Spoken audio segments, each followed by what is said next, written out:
Hi everybody, TJ Mack of Vintage Cards and Nostalgia here, and I'm doing a second video this week, and it's mainly because of Father's Day being yesterday, and I had a very special day, and I just wanted to put a video together while it's still fresh in my mind, and it's just something that I want to share with my family over time. And when I woke up that morning, the first gift I got was this Dallas Cowboys coaster from my son Joe, my youngest son. He made it in school, and it's certainly something that I could use in my office because I don't have any coasters now, and I do work at home frequently. So it's something that's definitely going to get a lot of use. And then my youngest daughter got me a pair of sneakers. My oldest son got me a wallet. Got very nice cards as well. And then my daughter Catherine, who's 17, had bought me a pack of 2023 Heritage, which is depicting the 1974 top set.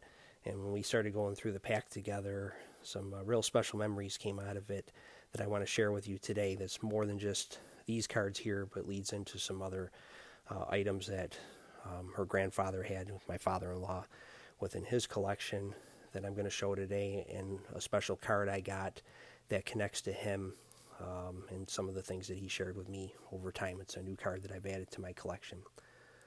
So stick around and I'll show you some more. Now, what was amazing about this pack is that out of 35 cards, 6 of them that we got were New York Yankees. And I just thought that was very cool, being that that is our favorite team in our family. And what I did is we went up to my card room and I showed her my original 1974 top set.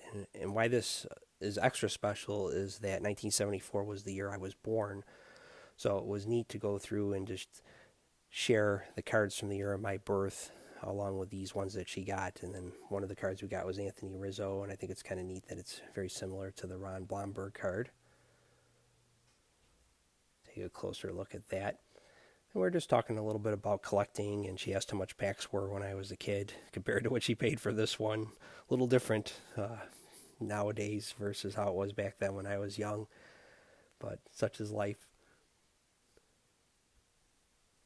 I thought it was also pretty cool that in 1974 the American League RBI leaders were Reggie Jackson and Willie Stargell. And Reggie Jackson was my favorite player growing up, as I've mentioned many times in the past. And the first World Series I remember was the '79 World Series, and Willie Stargell obviously played a prominent role in that. But what's neat here is with this Aaron Judge card, that's my oldest son's favorite player now.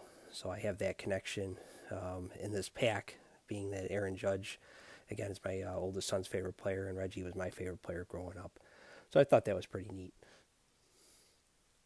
And then also in this pack, I think we got the best card in the whole set with this number 1 Aaron Judge, American League Home Run King. And it was very cool that I got to show her the Hank Aaron all-time Home Run King card, and I told her how that card was issued prior to him breaking the home run record, and she thought that was interesting. So it was just really, again, nice to connect over this set, and it's funny how a pack of cards can draw so many memories and does make you feel like a kid again, and it just creates that added family bond, in this instance being Father's Day and her being thoughtful enough to think of me.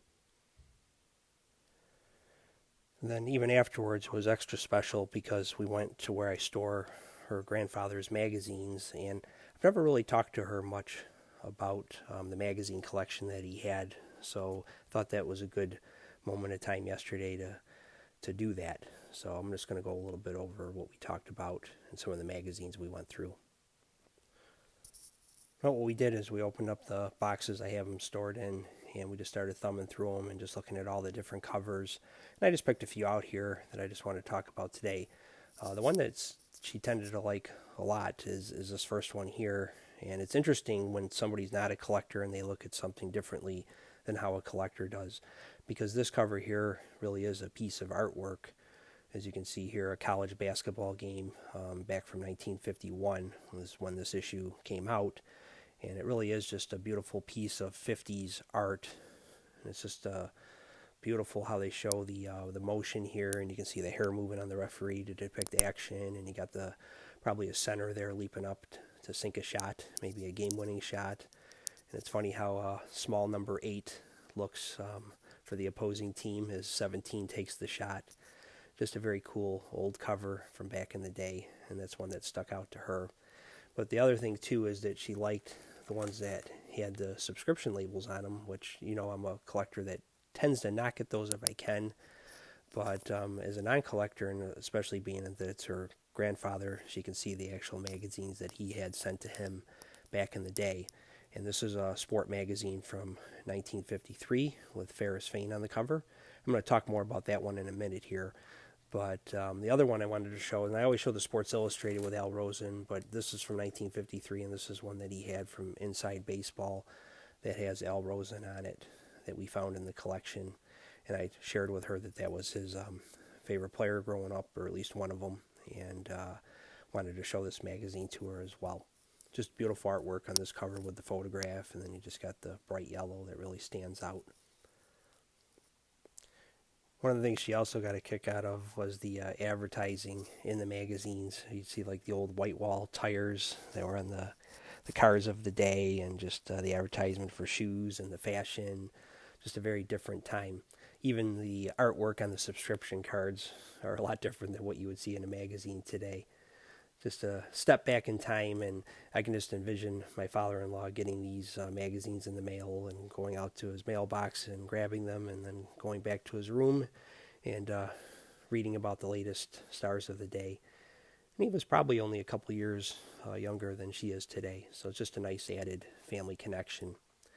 But in particular, this Ferris Fain one is one that stuck out to me, and I've been gradually adding cards to my collection that go with these magazines, and just some of the conversations we had over time. And Ferris Fain was one of the people that he was particularly fond of telling me about from time to time, and he would talk about him, and he would say that he wasn't your typical first baseman. He was an outstanding defensive player of his day.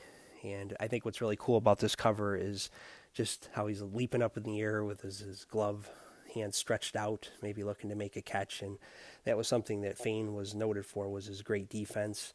He was known as fearless Ferris Fain. That's what Mal Allen used to call him, because he would challenge batters to hit the ball at him on a bunt, and he would just go charging and would usually get the out. He was quite a defensive first baseman of the day. And he was not a power-hitting first baseman, and that was really one big knock on him, but he rarely struck out, and he was one of those really great hitters of his day that walked a lot as well.